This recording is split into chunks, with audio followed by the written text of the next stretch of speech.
أعوذ بالله من الشيطان الرجيم بسم الله الرحمن الرحيم إنا كفيناك المستهزئين وقال رسول الله صلى الله عليه وسلم وقال ولي من الأولياء حب الوطن من الإيمان أو كما قال رسول الله صلى الله عليه وسلم. محترم بزرگوں، دوستوں اور عزیز ساتھیوں، آج کا جو میں موضوع لے کر کے آیا ہوں، ویسے تو ہر جمعے کو بیانات کا ہونا جناب نبی کریم صلی اللہ علیہ وسلم کی سنتوں کی روشنی میں، احادیث کی روشنی میں جہاں تک ذہن اور جہاں تک مطالعہ کام کرے وہاں تک بات ہوتی ہے، لیکن آج بیان کا اصل پہلو اور جو یہ خاص طور پر موضوع 15 یا 20 منٹ کے اندر مجھے عرض کرنا ہے، اس خاص موضوع کی طرف آپ کی توجہ کی خاص توجہ کی بھی ضرورت ہے، اور وہ موضوع آج کے ہمارے دور، آج کا ہمارا حالات اور آئندہ آنے والے 4-5 دن کے بعد میں ایک اہم فیصلہ جو کہ مسلمانوں کی عزت کا اور یہ کہہ لیجیے کہ ہمارے دھرم کے اعتبار سے بھی اپنی فرضیت کا اور غیروں کے اعتبار سے اگر دیکھیں تو اس ہمارے وطن اور اس ملک کے اندر امن کا اور محبت کا اور مساوات کا پیغام دینا. 2 پہلو ہیں اسلام کے. ایک اسلام کا پہلو تو یہ کہتا ہے کہ اپنے دھرم کی، اسلام کی، اپنے مذہب کی حفاظت اور اس کے مطابق عمل کرنے کی انسان کوشش کرے. دوسری طرف اسلام یہ بھی کہتا ہے کہ اتنا اس طریقے پر تم عمل کرو، اسلام کی شاخوں پر، اسلام کے شعبوں پر اور ایمان کے جزیات پر، ایمان کے بتائے ہوئے طریقوں پر، کہ دوسرے کی آستھا اور دوسرے کے دھرم کو ذرا سی بھی ٹھیس نہ پہنچے. اسلام نے جہاں تک اپنی حفاظت کا اور مسلمانوں کے اعتبار سے حفاظت کا اسلام کے اندر اس کی تعلیمات ہیں، اسی اعتبار سے غیروں کے ساتھ بھی مسلمانوں کے ہمدردی کرنے کی، مسلمانوں کے تعلقات کو استوار یعنی ہموار بنانے کی، امن کے ماحول کو قائم رکھنے کی اور وطنیت کے ثبوت دینے کی بھی اسلام بھی یہ تعلیم دیتا ہے. بس یہ نہیں کہ ہم مسلمان ہو گئے تو اتنی بھی ہمارے اندر کٹر پنتھی آ گئی کہ ہم دوسرے کی بھی دھرم کی عزت نہ کریں، یا دوسرے کے ہم دھرم کی حفاظت نہ کریں، یا ہم کوئی بھی کسی بھی اعتبار سے ہو ہم اس کے اوپر کیچڑ اٹھا لیں، یا دوسرے کی کسی بھی دھرم سے تعلق رکھنے والا ہو اس دھرم سے تعلق رکھنے والوں پر ہم اپنے غصے کا اظہار کریں یا اس طریقے سے ماحول کو خراب کریں. اسلام یہ نہیں سکھلاتا ہے. اسلام خود کہتا ہے کہ اسلام نام ہے امن پسندی کا. اللہ کے پیغمبر علیہ السلام کی تعریف پر غور کرو گے تو اسلام کی حقانیت کا پتہ چلے گا. ہم پیچھے جاتے ہیں اللہ کے پیغمبر علیہ السلام کی زندگی کی طرف. فتح مکہ سے پہلے مکہ جو فتح ہوا ہے وہ سن 8 ہجری میں فتح ہوا. اس سے پہلے کا ہم زمانہ اگر دیکھتے ہیں، جناب نبی کریم صلی اللہ علیہ وسلم پر ظلم و تشدد کے وہ پہاڑ توڑے ہیں کفار نے کہ اللہ کے پیغمبر علیہ السلام کے اوپر قرآن لانے والا فرشتہ حضرت جبرائیل علیہ السلام بھی آ کر کے یہ کہتا ہے اللہ کے پیغمبر سے کہ اللہ کے پیغمبر، اللہ رب العزت کا آسمان بھی آپ کے اوپر جو کفار نے ظلم اور یہ تشدد اختیار کر رکھا ہے اس کی وجہ سے وہ بھی لرزنے لگا ہے، زمین بھی تھرتھرانے لگی ہے. میں پہاڑوں کا فرشتہ لے کر کے آپ کے پاس آ گیا ہوں. پہاڑوں کا فرشتہ کہتا ہے اُطْبِقُ عَلَيْهِمُ الْأَشْقَبَيْنِ کہ میں دونوں پہاڑوں کو اس طور پر ملا دوں گا کہ اللہ کے پیغمبر آپ کے اوپر جو ظلم و تشدد کرنے والے ہیں تو ان کا میں ملیا میٹ کر دوں، ان کا کوئی نام لیوا نہ رہے گا، ان کا ریزہ میں کر دوں. اللہ کے پیغمبر علیہ السلام کی اسلام کے اعتبار سے وہ پہلی بھی تعلیم تھی اور یہی بھی آج تعلیم ہم کو بھی ہے۔ اور وہ پہلی تعلیم کیا تھی؟ اللہ کے پیغمبر علیہ السلام نے ارشاد فرمایا تھا کہ جبرائیل واپس چلے جاؤ، تمہیں تو یہ دنیا کے حالات دکھتے ہیں لیکن تمہیں یہ نہیں دکھتا کہ وما ارسلناک الا رحمۃ للعالمین، کہ اللہ رب العزت نے ہم کو سارے جہان کے لیے رحمت بنا کر کے بھیجا ہے۔ میں کسی کے لیے بد دعا کرنے کے لیے نہیں آیا ہوں۔ کوئی مجھے لاکھ ستائے، لاکھ پریشان کرے، لاکھ پتھر برسائے، میرے اوپر میرے سر کو زخمی کر دے، لیکن اللہ کے پیغمبر علیہ السلام نے اس بات کا ثبوت بھی دیا اور خود امت کو بھی تعلیم دی ہے کہ جہاں تک ہو سکتا ہے کوئی دوسرا مذہب کا اگر تم کو کسی اعتبار سے تکلیف پہنچاتا ہے تو اس کو اللہ کے پیغمبر علیہ السلام نے پہلے صبر کرنے کی تلقین دی۔ اللہ کے پیغمبر علیہ السلام نے پہلے صبر کیا ہے، اس کے بعد میں پھر وہ زمانہ آتا ہے کہ جب فتح مکہ ہوا، فتح مکہ کے بعد میں اللہ کے پیغمبر علیہ السلام جب مدینے آئے، مدینے آنے کے بعد میں پھر وہی کہ جو ستانے والے تھے، جو ظلم کو تشدد کے اعتبار سے لوگوں کو ہر قسم کے اعتبار سے ذلیل کرنے والے لوگ تھے، وہی آئے، وہی آ کر کے اسلام کو انہوں نے قبول کر لیا۔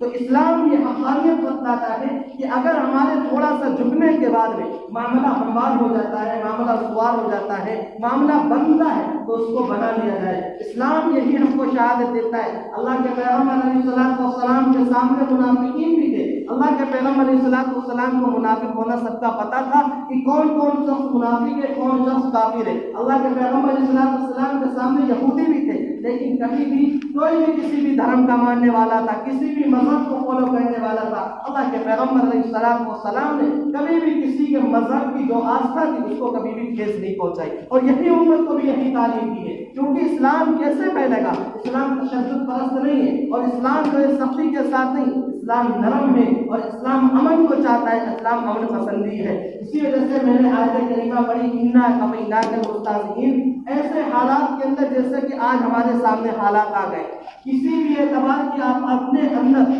کوئی بھی تشدد پرستی یا کسی بھی اعتبار سے اپنے ذہنوں کے اندر سختی نہیں لینا، اور نہ ہی سختی لینے کے ساتھ یہ کرنا کہ ہمارے دھرم کا مذہب ہے یا یہ ہمارا دھرم کا معاملہ، مانتے ہیں ہمارے دھرم کا معاملہ ہے، لیکن اس سے پہلے اپنی زندگیوں کی طرف بھی غور کر کے دیکھیں کہ دھرم کا معاملہ ہماری زندگی کے اندر کہاں تک پہنچا ہے، دھرم کا معاملہ یا ہمارے مذہب کا معاملہ ہماری زندگی کے اندر کہاں پہنچا ہے۔ یہ جو نوبت آئی تھی یہ تو نوبت آتی تھی نا اگر ہم اللہ رب العزت کے پہلے فرمان کے مطابق ہم اپنی نگاہوں کو تیز کر لیتے، اپنے قدموں کو اس طرف بڑھا لیتے، اپنے ہاتھوں کی حرکتوں کو مضبوط کر لیتے، اپنے دلوں کو فیصلے کو قوی بنا لیتے، اور اپنے ذہنوں کی سوچوں کو، اپنے دماغ کی سوچوں کو بدل دیتے۔ وہ کیا فیصلہ تھا؟ اللہ نے تو پہلے ہی فیصلہ کرا تھا کہ تم اگر ذلیل بن کر کے رہنا چاہو گے تو اللہ تمہیں اس قوم کے ہاتھوں بھی ذلیل و رسوا کر دے گی جسے کوئی بھی نہیں پوچھتا ہے، اور اگر تم سر اٹھا کر کے جینا چاہتے ہو تو اسلام کے مطابق تمہیں زندگی گزارنی پڑے گی، اور اس کے مطابق زندگی گزارو میں ساری قومیں تمہارے پاس آ جائیں گی،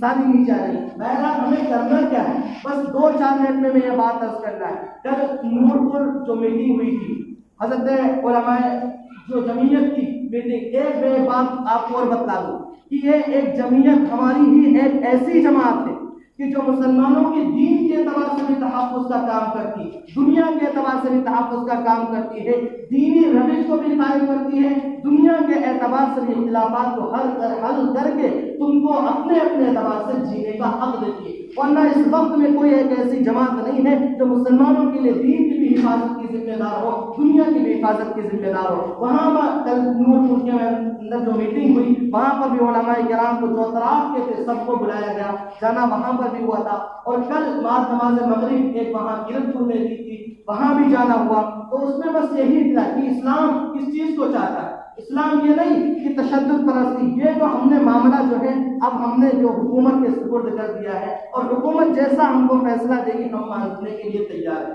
یہ ہم نہیں، علماء کرام کی دوربینیں جو ہے وہ ہماری آنکھوں سے بھی زیادہ سخت ہیں، وہ ان کی دوربینیں اور جو ہماری ذہنوں کی جو کنڈیشن ہے اس کنڈیشن سے بھی زیادہ تیز تیز رفتار سے کام کرتی ہے، ہماری اگر سوچ 11 ڈگری کام کرتی ہے تو ان کی سوچ جو ہے 100 کے اوپر جاتی ہے، اور وہ جو سوچتے ہیں وہ اسی لیے حضرت مولانا اشرف علی صاحب تھانوی رحمۃ اللہ نبر اللہ عنہ نے کبھی کہا تھا کہ مسلمانوں سدھر جاؤ، کہ اسرائیل کے بارے میں کہا تھا کہ مسلمانوں سدھر جاؤ اور کبھی بھی کسی اعتبار سے ان کو تھوڑی سی زمین نہ دینا، ورنہ وہ حالات تمہیں دیکھنے پڑیں گے کہ دمشق کی جو جامع مسجد ہے فلسطین کے اندر بیت المقدس جو ہے اس سے تم ہاتھ دھو بیٹھو گے۔ اور آج ہمارے حالات وہی ہے کہ ہم نہیں سمجھتے تھے اس وقت میں، ہم نہیں سمجھتے تھے، لیکن آج کیا حالات دیکھتے ہو فلسطین کے نہیں پتہ ہے، پتہ کیسے ہوں گے؟ کھانے پینے سے مطلب ہے، نہ تو ہمارے اپنے دھرم سے تعلق ہے نہ ہی کسی اور کے۔ کیا مسلمان اسلام کہنا کیا چاہتا ہے، سکھلانا کیا چاہتا ہے، اور سکھلائیں گے کیسے؟ بھاگتے پھروں گے، برا مت ماننا، ڈنگروں کی طریقے سے بھی، اس سے بھی بدتر زندگی ہے ہماری،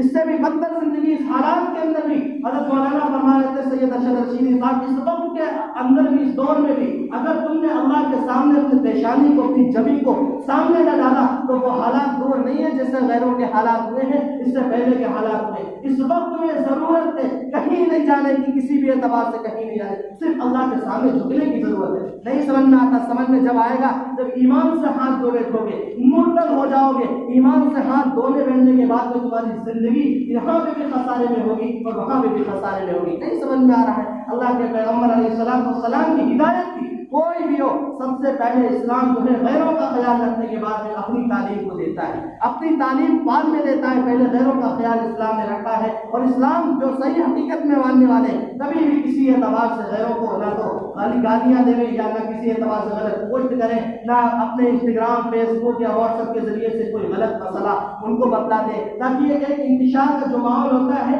اللہ کے نبی نے فرمایا کہ دو لوگ ہوتے، اگر دو میں آپس میں بات چیت ہو جاتی ہے، ایک زور سے بول رہا ہے تو ایک خاموش ہو جائے، معاملہ ختم ہو جاتا ہے۔ اگر دونوں طول پکڑیں گے، دونوں طول پکڑیں تو معاملہ جو ہے بڑھتا چلا جاتا ہے۔ اللہ کے نبی علیہ السلام نے اسلام کے اندر اقدام کرنے کی اجازت نہیں دی، ہماری طرف سے ہم پہل کرنے لگے، ان سے لڑائی جھگڑا کرنے کو اجازت دی گئی ہے۔ ہاں جب جان پر آ پڑتی ہے، بالکل معاملہ ختم ہے، مسلمانوں کا بالکل مریامت ہے، دین کے اعتبار سے بھی نقصان ہے، تب بحث مجبوری یعنی کہ 99 سب کچھ صبر کرنے کے بعد میں پھر ایک بار میں اس کو اجازت دی جاتی ہے، وہ دوسرا معاملہ ہے۔ لیکن اس وقت میں کیا ہے؟ فرمایا کہ اس وقت میں مسلمانوں کو چاہیے کہ جو قرآن کی تلاوت کرنے والے لوگ ہیں، سب سے پہلے یہ چاہیے کہ اللہ کے سامنے اپنی پیشانی کو رگڑیں، اللہ کے سامنے اپنے آپ کو جھکا دیں۔ ادھر ادھر بتولے بازی کرنا یہ مسلمان کا شیوا نہیں ہے۔ انسان کے پاس میں، اب مسلمانوں کے پاس میں لمبی لمبی صرف باتیں ہیں، صرف باتیں، لیکن جب آپ آتی نا تو ایسے بانٹتے جیسے بھٹکنے والے گدھے بانٹتے۔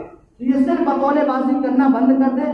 فرمایا کہ بتولے بازی کرنے والے پہلے بھی ان کا کچھ نہ ہوا اور آج بھی ان کو کوئی پرسان حال نہیں ہے، بتولے بازی ختم کر دیں۔ اور یہ فیس بک اور جتنے بھی ہیں اس کا چلانے والے سب سے پہلی ہدایت، اب میں اس ہدایت کی طرف آتا ہوں کہ سب سے پہلے انہوں نے ہدایت یہ دی ہے کہ اپنے موبائل کو، جو ہمارا نوجوان ہے، بہت ساری پوسٹیں اس موقع پر ایسی آئیں گی کہ اس سے مسلمان کو لگتا ہے کہ ہمارے ایمان کے اوپر ڈالا۔ بس ایسے وقت میں صبر کے ساتھ میں کام لیں، اور اگر کوئی آدمی بھی ہے تو اس کو اوپر نہ لائک کریں، نہ ہی اس کو شیئر کریں، اور نہ ہی اس کے اوپر کمنٹس لکھیں۔ ہمارا نوجوان ہے وہ اسلام کے خلاف ہے، وہ فوراً اس میں کیا کرنا، یہ ایک فرقہ پرست تنظیم ایسی بھی ہے کہ جو مسلمانوں اور لوگوں کے درمیان میں چاہتی ہے کہ لڑائی ہو، جھگڑا ہو، آپس کا انتشار ہو، آپس کے اندر یہ ایسے اقدامات ہو کہ اب یہ مسلمانوں کا جو دھیرے دھیرے رویہ ہے، اب پھر حکومت کے پاس میں جائے، مسلمانوں کو بالکل حکومت سے کوئی ایسا بل پاس ہو کہ مسلمانوں کی جو ہے اسمبلی کو ختم ہو جائے، تو ایسی ہی چاہتی ہے۔ فرمایا کہ سب سے پہلی ہدایت یہ ہے کہ موبائل پر کوئی بھی آتی ہے دیکھتے رہیں، کچھ پوسٹ نہ کریں۔ کل کی انہوں نے خبر بتائی اور آج بھی صبح فون آیا، کل کی خبر میں انہوں نے بتایا کہ تقریباً 3200 لوگ صرف واٹس ایپ کے اوپر غلط چیٹ کرنے کی وجہ سے پولیس نے اٹھائے ہیں۔ اور اس کے بعد میں آج صبح کی خبر تھی کہ 6900 اور کچھ لوگوں کے بارے میں خبر ہے کہ ان کو اٹھایا گیا۔ مسلمانوں خوشحالی کے لوگوں، ہر امام کو یہ ہدایت دی گئی تھی وہاں پر کہ اگر نہیں ہے تو امام صاحب سے بھی میں نے بذریعہ فون بتلا دیا تھا، اور انہوں نے پرچہ بھی بھیجا ہے، وہ پرچہ میں بھی آپ کو پڑھ کر کے سناؤں گا کہ ان کو ہدایت کیا ہے، وہ انہوں نے بتلایا بھی تھا۔ تو ہدایت یہ دی گئی کہ سب سے پہلے اس وقت میں اگر اپنے موبائل کے انٹرنیٹ کو بند بھی کر دیا جائے تو کوئی بات نہیں، جب تک کہ فیصلہ نہ آئے، 17 تاریخ سے پہلے فیصلہ آنا ہے، اس سے پہلے اور کسی بھی اعتبار کوئی کچھ بھی کہے، کسی بھی اعتبار اس وقت میں صبر کو ماحول رکھنا ہے، صبر کو قائم رکھنا ہے، اور کسی بھی اعتبار سے کوئی غلط پوسٹ نہیں کرنی، کیونکہ اللہ کے پیغمبر علیہ السلام کی ہدایت کی کہ ایسے حالات آ جاتے ہیں تو یا تو مسلمان کا فیصلہ آتا ہے، فرمایا گیا کہ صبر کرو ایسے موقع پر، آدمی اور اللہ کی طرف رجوع کرو. مسلمانوں کا حال کیا ہے؟ اللہ کی طرف تو رجوع بعد میں ہے، غیر اللہ کی طرف رجوع پہلے. مسلمانوں کی طرف چونکہ یہ وکلا، یہ جو ہے کیا کہتے ہیں مسبب الاسباب، یہ جو اسباب ہیں، یہ ججز ہیں، یہ سارے کے سارے ان کے ہاتھ میں فیصلہ ہے. نہیں، اللہ رب العالمین خود کہتا ہے یقلب اللیل والنہار. اللہ کون ہے؟ رات جو دن کو بدلتا ہے. اللہ کون ہے؟ جس کے ہاتھوں میں لوگوں کے دلوں کے اختیار ہیں، ادھر چاہے پلٹ دے، ادھر چاہے پلٹ دے. اللہ کون ہے؟ اللہ وہ ہے کہ یہ جب چاہتا ہے، فرمایا کہ جب چاہتا ہے تو ان لوگوں کے دلوں پر اپنی ہیبت طاری کر کے تو کبھی ایک دم مسلمان بنا دیتا ہے، کبھی جب گناہوں کا تسلسل ہو جاتا ہے تو گناہوں کی وجہ سے انہیں ذلت کر کے انہیں مسلمانوں کی کرسی سے ہٹا کر انہیں کافروں کے کمرے کے اندر. اللہ تو وہ ہے، اللہ رب العالمین کے ہاتھ کے قبضے قدرت کے اندر سارے لوگوں کے دل ہیں. ہم اس سے طلب کریں گے، اس سے مانگیں گے تو انشاءاللہ اللہ ہماری سنے گا بھی. لیکن کیا ہے، سب کچھ کرنے کے لیے تیار، اللہ کے سامنے جھکنے کے لیے تیار نہیں ہے. بڑی بڑی لمبی جانا ہوتا ہے، ادھر ادھر نکلنا تو 11 بجے تک گھروں کے اندر ٹیلی ویژن چلتے ہیں، وہاں ہو گیا، فلاں وہاں ہو گیا. ایسا لگتا ہے ساری کی ساری ذمہ داری انہیں کے گھروں پر ہے. سننا بھی ضروری ہے، حالات کا جائز لینا بھی حالات کے اعتبار سے فرض ہے. لیکن اس سے پہلے فرض اس سے بڑا ہے، حالات بنائے کس نے؟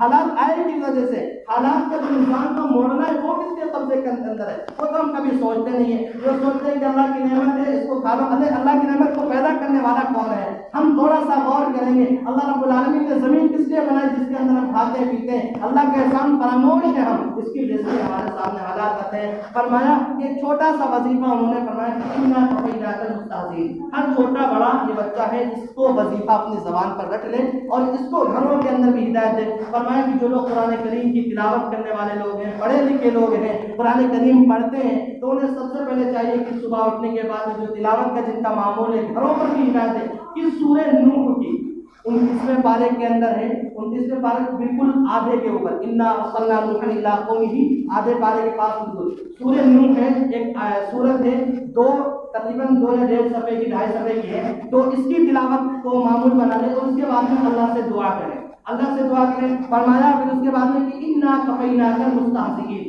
جو قرآن پاک پڑھنے والے نہیں ہیں، چلتے پھرتے پڑھنے والے بھی لوگ ہیں تو اس کا فرد رکھیں. کیا ہے؟ انا کفیناک المستہزئین. انا کفیناک المستہزئین چھوٹا سا ہے لیکن ہمیں لمبے لمبے گانے اور لمبے لمبے جو ہے ڈائلاگ یاد ہو سکتے ہیں. یہ قرآن کی چھوٹی سی آیت جو کہ ہمارا دین بھی بنا دے اور آخرت بھی ہماری سمجھ یہ یاد نہیں ہوگی. ابھی سن لینا کچھ نماز کے بعد میں. اور اسلام کے تحفظ کی بات کرو کہ اسلام کا تحفظ بطور بازی سے ہمارے پاس میں اسلام کے تحفظ کی بات کرنا تو بھی پتہ چلے گا کہ ابھی جب جمعہ کی نماز ہوگی نا صرف فرض امام 2 رکعت پڑھائے گا، 2 رکعت کے بعد میں ایسے بھاگیں گے جیسے شیطانوں کو جہنم کے اندر قید کر دیا گیا. شیطانوں کو جیسے رمضان کے اندر نا سفلت الشیاطین و مردۃ الجن کی جیسے جناتوں اور شیطانوں کو سرکت جو شیطان ہوتے ہیں ان کو جہنم کے اندر قید کر دیتا ہے، رمضان ہوتے ان کو کھولا جاتا ہے تو ایسے بھاگتے ہیں کہ ایک دوسرے پر گرتے ہیں. ٹھیک ہے، یہی حال ہمارا ہے. کیا ہے؟ صرف بطور بازی. مسلمانوں رجوع کرو، سنتوں کو اتباع کرو، سنتوں کو مانو، کی پیروی کرو.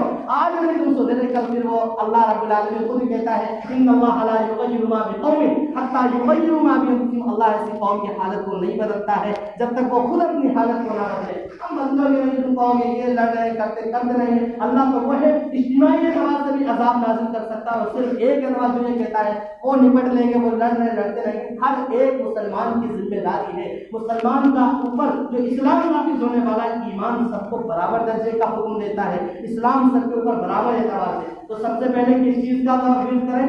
سب سے پہلی چیز تو اللہ کے سامنے جھکنا ہے. جھکیں گے انشاءاللہ اور اس کے بعد میں نماز کی پابندگی کرنی ہے. یہ مسلمان صرف جمعے کے نمازی، اس کے بعد کے شرابی اور عیاری مکاری کرتے، پھر اس کے بعد اس سے پہلے سمجھ میں نہیں آتا کہاں کے مسلمان ہیں. مسلمانوں پنج وقتہ نماز واجبات کا اہتمام کرو ورنہ پھر وہ حالات آ جائیں گے کہ ہم جس کو سوچ بھی نہیں سکتے تھے.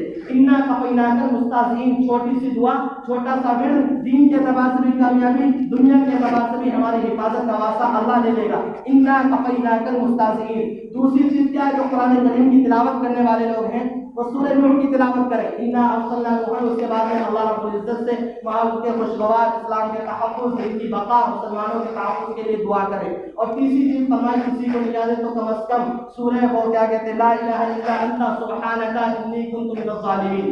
لا الہ الا انت سبحانک انی کنت من الظالمین. اگر ہم اللہ سے اتنی نو لگا دیں تو اللہ رب العالمین نہ جانے ہمارے کیسے ہمارے حق میں فیصلے کر دے گا. اور پھر آخر میں بات فرمائی کہ اگر فیصلہ ہمارے حق میں آتا ہے، مسلمانوں کے حق میں آتا ہے، تو اظہار تشکر، اللہ کا شکر ادا کریں. لیکن شکر ایسا نہیں بس مبارکباد دینی شروع کر دی، اس سے دوسروں کو ٹھیس پہنچتی ہے، اور کسی دوسرے کو ٹھیس پہنچانا جو ہے مسلمان کا اسلام میں اجازت نہیں دیتا ہے. موبائل کا نہیں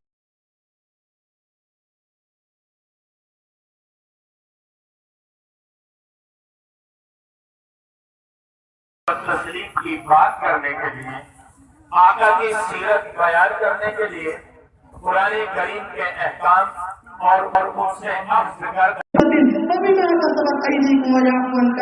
کہ یہ جتنی بھی پریشانی آتی ہے کوئی کسی کا ذمہ دار نہیں ہے، کسی ترقی کے اعتبار سے ہو، تنزلی کے اعتبار سے ہو، چھوٹا گھرانہ ہو، بڑا گھرانہ ہو، امیر